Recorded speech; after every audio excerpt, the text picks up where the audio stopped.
అందరికీ నమస్కారం. నేను మీ లక్ష్మి.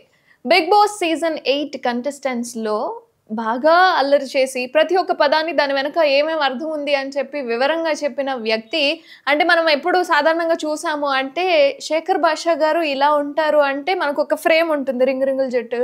సో ఎలా ఉంటారు ఏంటి అని.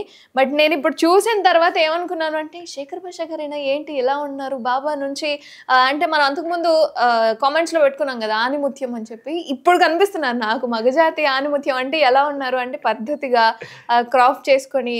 సో ఒకసారి నేను మాత్రమే కాదు మీరు కూడా చూడాలి కాబట్టి నమస్కారం శేఖర్ భాషా గారు. నమస్తే. పక్కా ఈయనే మీరు అసలు డౌట్ పడాల్సిన అవసరం లేదు శేఖర్ భాషా గారే. సార్ బిగ్ బాస్ చూస్తూనే ఉంటారు అంటే డైలీ మేము కూడా ఫాలో అవుతున్నాం, చాలా మంది ఫ్యాన్స్ కూడా ఉన్నారు మా వాళ్ళలో. సో ఎలా అనిపిస్తుంది మీకు బిగ్ బాస్కి సంబంధించి ఎవరు గెలుస్తారు అనుకుంటున్నారు? ఒక్కొక్కళ్ళ పర్ఫార్మెన్స్ అనేది ఎలా ఉందంటారు? నాకైతే గౌతమ్ నిఖిల్ వీళ్ళిద్దరిలో ఎవరో ఒకరు గెలుస్తారనిపిస్తుంది. మొన్నటిదాకా నబీల్ అనుకున్నాను కానీ కొంచెం ఎందుకో నబీల్ కొంత వెనకబడుతున్నట్టు అనిపిస్తుంది. అంటే ఎందుకు అనుకుంటున్నారు నబీల్ ఎందుకు వెనకబడిపోతున్నాడు అని? ఫస్ట్ ఆఫ్ ఆల్ అనవసరంగా మెహబూబ్ తోటి జరిగిన కాన్వర్జేషన్ కొంత డ్యామేజ్ చేసింది. తన ఇంటెన్షన్ కాకపోయినా కూడా దాంట్లో ఇన్వాల్వ్ అవ్వడం అనేది. బట్ తర్వాత కొంచెం సేఫ్ గేమ్ ఆడుతున్నాడు, టాస్క్లో తక్కువ పార్టిసిపేట్ చేస్తున్నాడు అనేది ఒక చిన్న ఇది ఉంది. బట్ బయట ఫ్రెండ్స్తో మాట్లాడుతున్నాను అంతా చూస్తాను కాబట్టి నాకు కూడా చూస్తున్నప్పుడు ఒక యాజ్ అన్ ఆడియన్ అందరికన్నా నాకు ఫస్ట్ గౌతమ్ ఎక్కువ నచ్చుతున్నాడు. ఓకే. సో గౌతమ్ తర్వాత నిఖిల్ తర్వాత నబీల్ అంతే. అంటే నబీల్ అంతకుముందు బాగా ఆడేవాడు, తర్వాత ఫ్రెండ్స్కి ఆపర్చునిటీస్ ఇవ్వడము, చుట్టుపక్కల వాళ్ళని ఎంకరేజ్ చేయడము, ఆయన సెల్ఫ్గా ఆడడం మానేస్తున్నాడేమో అనిపించింది నాకు కూడా. అండ్ అంటే బిగ్ బాస్లో ఇప్పుడు రోహిణి కూడా బాగా ఆడుతుంది. సో రోహిణి గురించి ఏమనుకుంటున్నారు? ఆమె కూడా టాప్ 5లో ఉండే అవకాశం ఉందా? టాప్ 5లో ఉండొచ్చేమో కానీ విన్నర్ అయితే ఛాన్సెస్ లేవంటారా?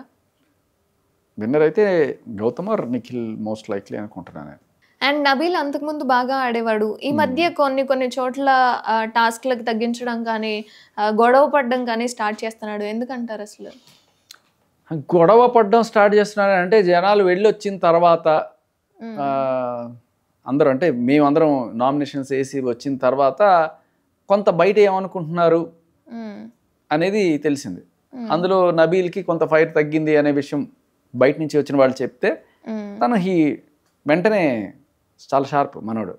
ఓకే అయితే మనం కొంచెం పుష్ప అంటే ఫ్లవర్ కాదు ఫైర్ అని చెప్పి చూపించాలని కొంత. బట్ ఏదైనా న్యాచురల్గా వస్తే బాగుంటుంది, చెయ్యాలని చేస్తే తెలిసిపోద్ది అది. సో నబీల్ అయితే హీస్ ట్రయింగ్.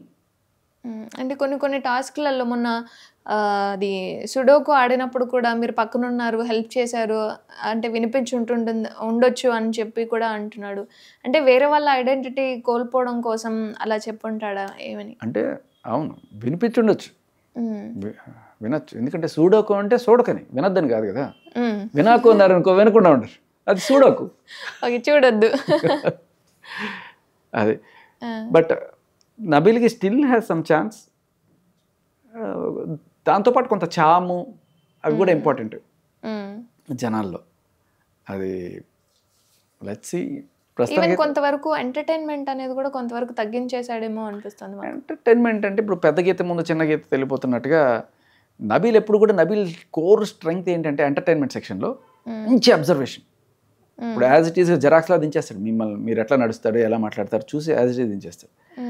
అదే స్ట్రెంగ్త్ నిఖిల్లో కూడా ఉంది, అదే స్ట్రెంగ్త్ అవినాష్లో కూడా ఉంది, కానీ ఆ స్ట్రెంగ్త్ గౌతమ్లో లేదు, చేయలేడు డాక్టర్ బాబు. సో ఇప్పుడు మూడు ఒకటే రకంగా ఇదైపోతే ఒక మోసం అందరూ చేస్తున్నారు, అందరూ ఇమిటేట్ చేసేవాళ్ళే, అప్పుడు ఏమవుతుంది?